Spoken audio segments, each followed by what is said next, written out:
ओम गुरुर्ब्रह्मा गुरुर्विष्णु गुरुर्देव महेश्वरः गुरुर्साक्षात् परम ब्रह्म तस्मै श्री गुरुवे नमः। आज की कथा में शिवरात्रि का फल जो निषाद को मिला है, निषाद की चरित्र बताता हूँ। सूत जी महाराज कहते हैं, जो प्राचीन समय में एक वन प्रदेश में गुरु दुह नाम का भिल अपने परिवार के साथ रहा करता था। वन के पशुओं का वध और चोरी करना ही उसका नित्य काम था। इसी प्रकार करते करते एक समय शिवरात्रि के व्रत का पवित्र दिन आया। उस दिन उसके घर कुछ भी नहीं था,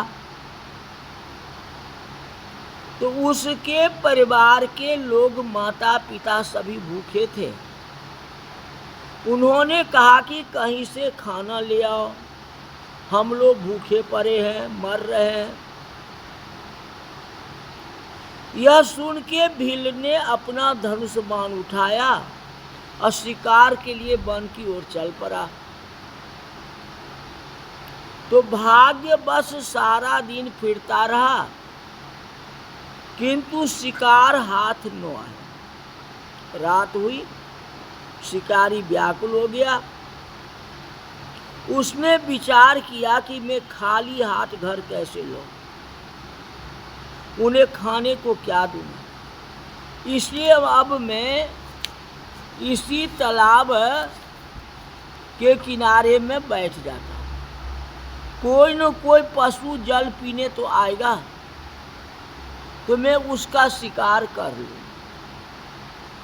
इस प्रकार विचार करके वह भील जल लेकर के बेल वृक्ष पर बजा के बैठ गया। रात्रि के प्रथम प्रहर में एक हिरनी वहां जल पीने के लिए आई। भील ने वध करने को धनुष पर बाण चढ़ाया, तो उसी समय उससे पानी और कुछ बेल के पत्ते झड़ के नीचे जा गिरे। वहां भगवान शंकर का ज्योतिर्लिंग विद्यमान था। बेल पेड़ के नीचे में शंकर भगवान का ज्योतिर्लिंग विद्यमान था। इससे उसे भील द्वारा पहले प्रहर का शिव पूजन हो गई। भील के पाप का नाश हो गया। भील के धनुष की टंकार सुन के हिरनी ने कहा कि हे भील, यह आप क्या करने लगे हैं। तो भील ने कहा, मेरा परिवार भूख से मर रहा है, उन्हें भोजन देने को मैं तुम्हारा वध करूंगा। यह सुन के हिरनी ने कहा, तुम लोग तो महा अन्यायी हो, दया करना तो जानते नहीं। यदि मेरे मांस द्वारा तुम्हारा परिवार का भूख मिट जाए, तो इसमें मेरा जीवन सफल हो जाएगा। संसार में दूसरों के कष्ट निवारण करने वाले ही मनुष्य प्रशंसा के योग्य होता है।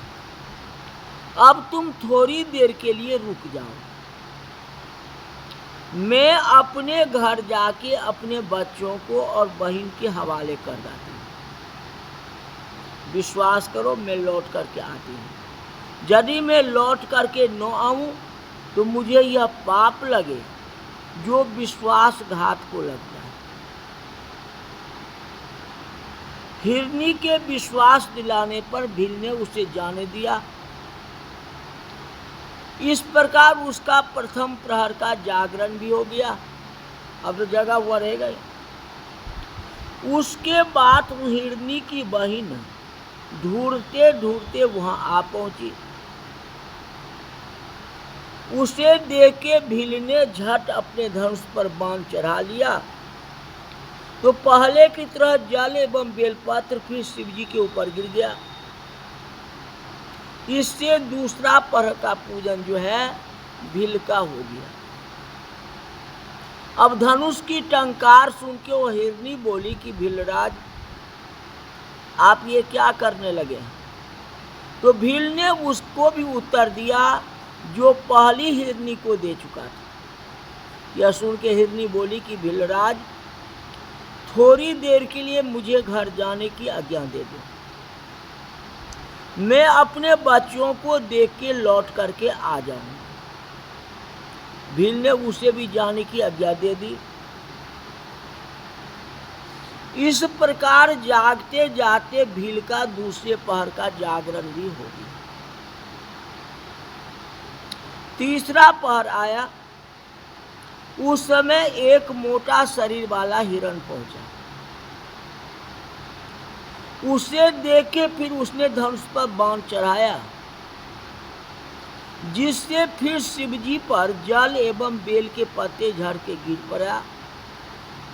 इससे उसका तीसरे पहर का पूजा भी हो गई।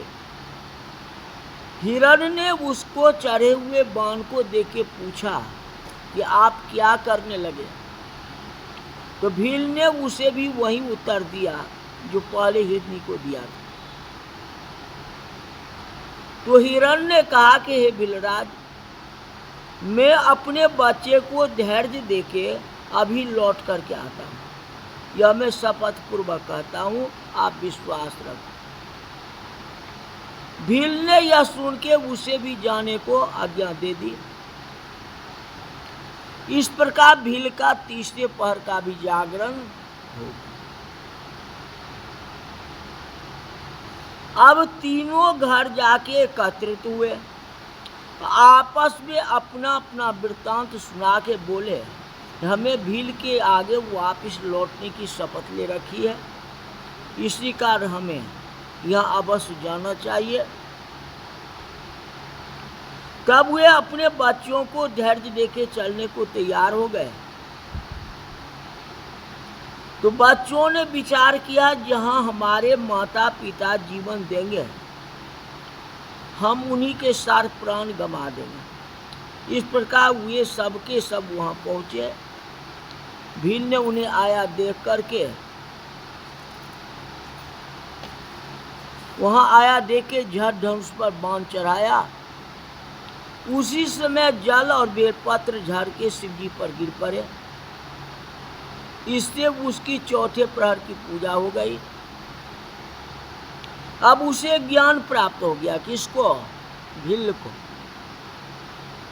मृग एवं मृगनियों ने कहा कि हे भीलराज, अब आप कृपा करके हमारा वध करो, जिससे हमारी यह शरीर सफल हो जाए। तो भील शंकर भगवान की कृपा से ज्ञान प्राप्त करके आश्चर्य से सोचने लगा, मुझसे तो ये अज्ञानी पशु धन्य है, जो परोपकार पारायण होके अपना शरीर तक दे रहे हैं, और एक मैं हूँ जो मनुष्य जन्म पाकर भी इतना हत्यारा बन चुका हूँ। इस प्रकार विचार करके भील बोला कि हे मृगियों, तुम धन्य हो, जाओ, मैं तुम्हें नहीं मारता, तुम निर्भय रहो। इस प्रकार भील के कहने की देर थी, तब तो वहाँ स्वयं शंकर जी प्रकट हो गए, क्योंकि दोनों को ज्ञान हो गया, भील को भी और हिरनी को भी। शंकर जी प्रकट हो गए।